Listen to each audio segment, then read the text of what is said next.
In the dim glow of a Capitol Hill briefing room, where the air hangs heavy with the scent of stale coffee and unspoken scandals, a single voice cuts through the tension like a blade. "You're on the other side of the president for 1 week," Representative Jasmine Crockett says, her words dripping with a mix of incredulity and triumph, "and you can't take the heat." It's November 2025, and the world is watching as Marjorie Taylor Greene, the firebrand Republican from Georgia who once branded Democrats as enemies of the people, folds like a house of cards under the weight of her own making. 1 week. That's all it took for the architect of MAGA rage to crumble when the flames turned inward. But this isn't just about a resignation, it's the opening salvo in a war over the Epstein files, a Pandora's box of elite depravity that's been rattling chains in Washington for years. As Crockett's CNN interview electrifies the airwaves, the fight escalates, pulling in survivors' cries for justice, Trump's shadowy past with Jeffrey Epstein, and a Republican Party fracturing along lines of loyalty and truth. Buckle up, because in the next hour, we're diving deep into how one Congresswoman's unfiltered takedown exposed the rot at the heart of American power, and why this story could rewrite the 2026 midterms before they've even begun. Let's rewind the tape, because to understand the explosion, you have to grasp the bomb that's been ticking since 2019. Jeffrey Epstein, the financier-turned-predator, didn't just die in a Manhattan jail cell, he left behind a legacy of unanswered questions that have haunted the corridors of power like a ghost refusing to fade. Flight logs to his private island, Little St. James, dubbed Pedophile Island by those who escaped its horrors. Black books filled with names of the ultra-rich, the ultra-powerful, Bill Clinton, Prince Andrew, Alan Dershowitz, and yes, Donald J. Trump, who once called Epstein a terrific guy before the world caught wind of the depravity. Epstein's network wasn't a lone wolf operation, it was a web woven through Wall Street, Hollywood, and Washington, trafficking young girls under the guise of modeling gigs and massages. Ghislaine Maxwell, his accomplice, is rotting in federal prison, but the files, the unredacted documents, the witness testimonies, the financial trails, remain locked away, portions sealed by courts or buried in bureaucratic limbo. Fast forward to the summer of 2025. With Trump back in the White House, riding high on a second-term wave of executive orders and rally chants, the Epstein saga should have been ancient history. But survivors wouldn't let it die. Women like Virginia Giuffre, who accused Epstein and his cronies of years of abuse, took to the steps of the Capitol in July, flanked by lawmakers from both sides. "Release the files," they chanted, their voices hoarse from decades of silence. No more protecting the powerful. Enter Marjorie Taylor Greene. MTG, as she's known in the fever swamps of online conservatism, had built her brand on conspiracy and confrontation.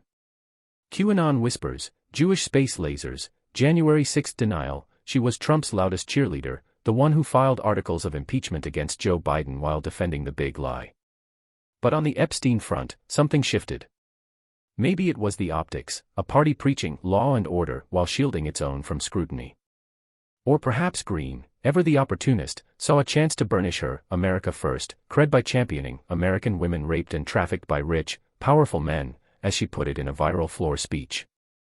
By mid-October, Greene was the unlikely spearhead of the Epstein Files Transparency Act, a bipartisan bill co-sponsored by a surprising cast, Democrats like Crockett and progressives like Alexandria Ocasio-Cortez, alongside a few GOP holdouts weary of Trump's baggage.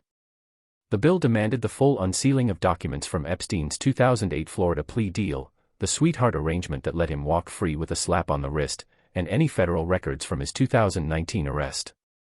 Greene's rhetoric was pure fire. "If we're going to drain the swamp, let's start with the alligators at the bottom." She name-dropped no one at first, but the subtext was electric. Trump, after all, had partied with Epstein in the 90s, flown on his plane multiple times, though he claims he banned him from Mar-a-Lago after rumors surfaced, and faced whispers in unsealed depositions about massages at Epstein's Palm Beach mansion. Trump's response? Stone silence at first, then a slow boil. By November 10, as the bill gained traction in the House Oversight Committee, where Crockett serves as a ranking member, Trump's inner circle began the whispers. Traitors, they called the bill's supporters. Deep state plants. That's when the heat turned up. On November 15, Greene took to the House floor for a marathon speech, waving redacted pages from Epstein's logs like a matador's cape. "These aren't just names," she thundered, her voice echoing off the chamber's marble walls. "These are enablers. Foreign governments, sham charities, fake passports, it's all there, and it's all protected by the elite who think they're above the law. She didn't say Trump's name, but the chamber buzzed.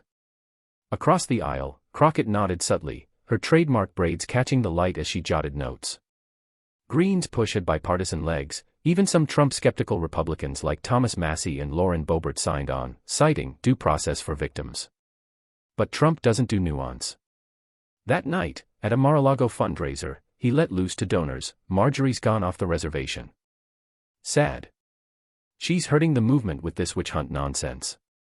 By morning, the MAGA machine was in overdrive, ex-posts from influencers like Laura Loomer branding Green a rhino sellout, robocalls to her district accusing her of betraying the president who saved America. Green fought back, at first.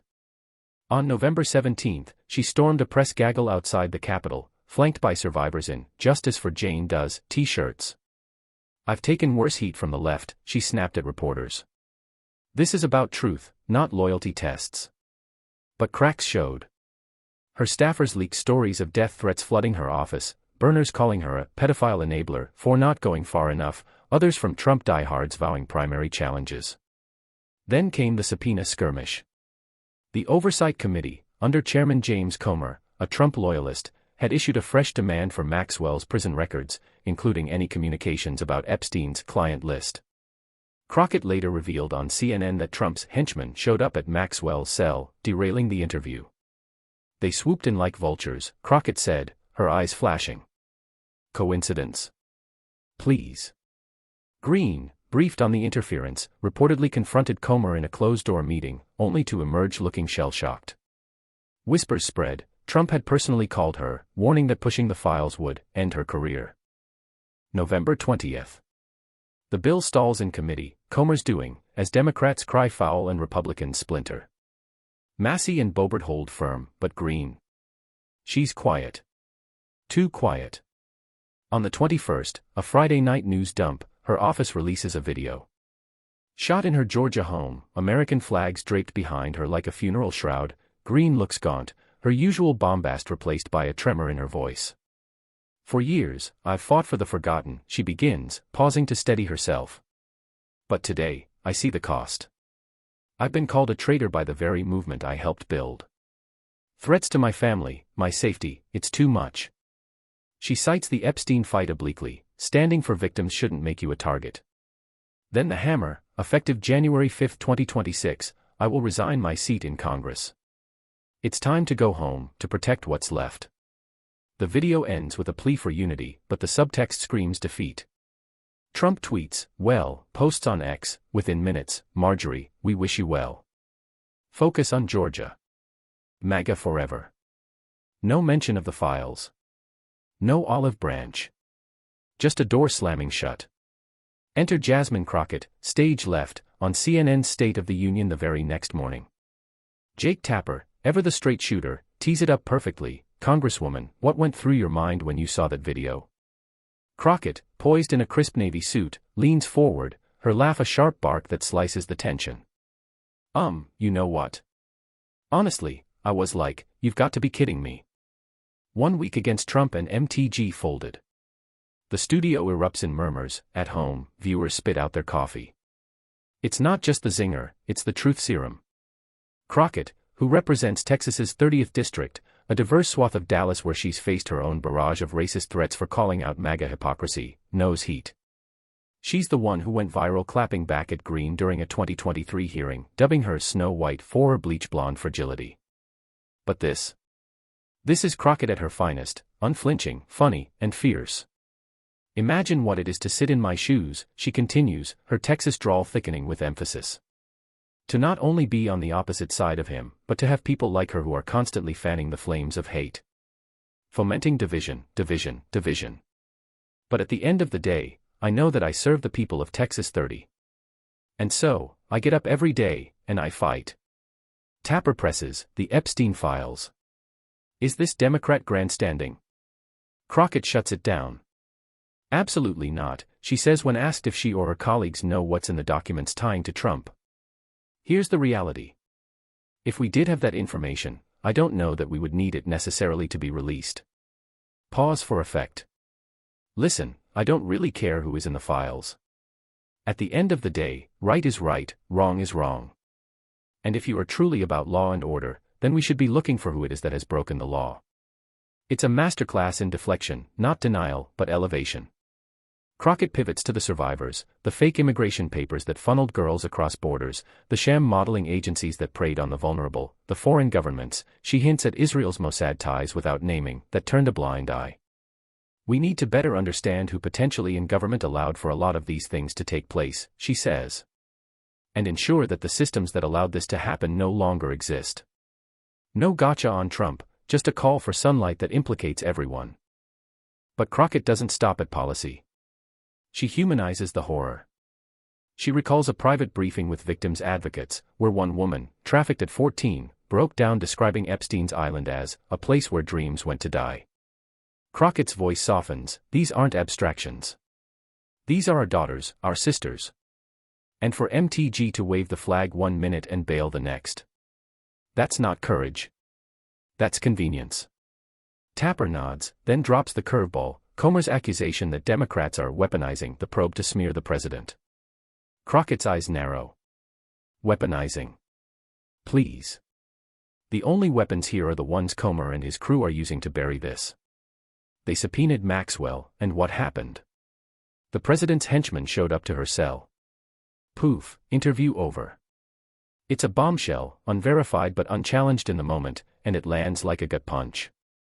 Viewers flood social media, #henchman in the cell trends, memes of Trump as a mob boss flood X. As the interview rolls on, Crockett veers into the absurd, a welcome breather in the grimness. Tapper brings up her recent gaffe, accusing former Representative Lee Zeldin, now EPA head, of taking Epstein cash. Turns out, it was a different Jeffrey Epstein, a Long Island neurosurgeon, who donated to Zeldin's campaign. The doc, peeved, pledged revenge by donating to Crockett's PAC, landing himself on her FEC report. Crockett's response? Pure gold. Listen, if there's anybody else who's alive and decides that they want to donate just so that you'll be on my FEC report, I am here for it, she quips. I will take your donation. Especially since Jeffrey Epstein is now deceased. I don't think that it will be confusing whatsoever unless he's come back from the dead. Laughter ripples through the studio. Tapper cracks a smile. It's Crockett's superpower, wielding wit like a weapon, disarming critics while keeping the focus on the fight. But beneath the banter lies ambition. Tapper probes her rumored Senate run against John Cornyn. Crockett's coy at first, building infrastructure, talking to folks, then drops the polling bomb. I'll tell you this, head-to-head, we're doing really well against Paxton, she says, eyeing the MAGA Attorney General as a dream opponent. And actually within the margin of error against Cornyn. The only reason I'm considering this is because my polling says I can win. It's a flex, in a state Trump barely carried in 24, Crockett's star is rising. Her district, once a GOP stronghold, flipped blue in 22 on her promise of common-sense progress. Now, with Green's exit signaling GOP chaos, 2026 looks like a bloodbath. We obviously would prefer Paxton, she adds with a grin. Drama follows him like a shadow. As the segment wraps, Crockett leaves us with a gut check. This Epstein fight? It's bigger than Trump, bigger than MTG. It's about whether we let power protect predators or if we finally say, enough. Tapper thanks her, the cheerin' flashes, MTG folds, Epstein files escalate. Cut to commercial, but the conversation doesn't stop. By noon, AOC tweets solidarity, Jasmine said what we all thinking. Survivors first. #release the files. Even Massey, the libertarian holdout, posts, resignations won't silence the truth. On the flip side, Loomer unleashes, Crockett's a race-baiting hack. MTG's a patriot who saw the deep state trap. Zoom out, and the ripples spread. Green's resignation isn't just personal, it's seismic. Her Georgia seat, deep red, becomes a MAGA litmus test. Trump-endorsed challengers line up, vowing total loyalty, while Democrats salivate at a special election sideshow. The Oversight Committee. Paralyzed. Comer recesses hearings indefinitely, citing partisan sabotage, but leaks suggest internal GOP revolt, at least 5 members ready to bolt if the files drop. Trump's camp spins it as fake news, but the Epstein ghost haunts Mar-a-Lago. Old clips resurface. Trump at a 2002 party. I've known Jeff for 15 years. Terrific guy. Likes M. Young. Defenders cry context, critics demand the logs. For survivors, it's bittersweet. Giuffre, in a statement, praises Green's initial push but laments the fold. 1 week of courage isn't enough. We need the full story, names and all. Advocacy groups like the National Center for Missing and Exploited Children ramp up pressure, filing amicus briefs for unsealing. Internationally, it stings. The UK probes Prince Andrew anew, while French officials eye Epstein's Paris ties. Domestically, it fuels 2026 narratives. Democrats, led by Crockett's blueprint, frame it as accountability versus cover-up. Republicans. A house divided, loyalists like Matt Gaetz double down on denial, while pragmatists like Mitt Romney whisper about cleaning house. Crockett, meanwhile, embodies the shift. Born in St. Louis, a former public defender who prosecuted domestic abusers, she's no stranger to power's underbelly. Elected in 22 amid Texas's gerrymander wars, she rose fast, viral moments eviscerating Jim Jordan, authoring bills on police reform, and now, this. Her CNN spot catapults her to 500,000 ex-followers overnight. Fundraising surges, $2 million in 24 hours, per FEC filings. But threats mount too: doxing, slurs, a pipe bomb scare at her district office. Heat, she scoffs in a follow-up podcast. I've been in the fire since day one. MTG lit the match, Trump fanned it. Now it's my turn to roast marshmallows. As Thanksgiving looms, ironic, given Crockett's decision deadline, the Epstein saga simmers. Will the files crack open under judicial pressure? Unlikely before 26, but survivors' suits grind on. Trump's DOJ stonewalls, Maxwell's appeals drag. Green. She retreats to Georgia, teasing a podcast empire, MTG Unfiltered, the real swamp. But her silence on Epstein screams louder than any rant. In the end, Crockett's quip, 1 week enfolded, isn't just shade, it's a mirror. It reflects a GOP where loyalty trumps justice, where yesterday's heroes become today's heretics. For Democrats, it's a rallying cry: fight smarter, laugh harder, never back down. As the files fight escalates, one thing's clear: Jasmine Crockett isn't folding. She's just getting started. And in the arena of American politics, that's the hook that keeps us all watching. What happens when the heat finds you? Do you burn, or do you rise? Stay tuned, because this fire's far from out.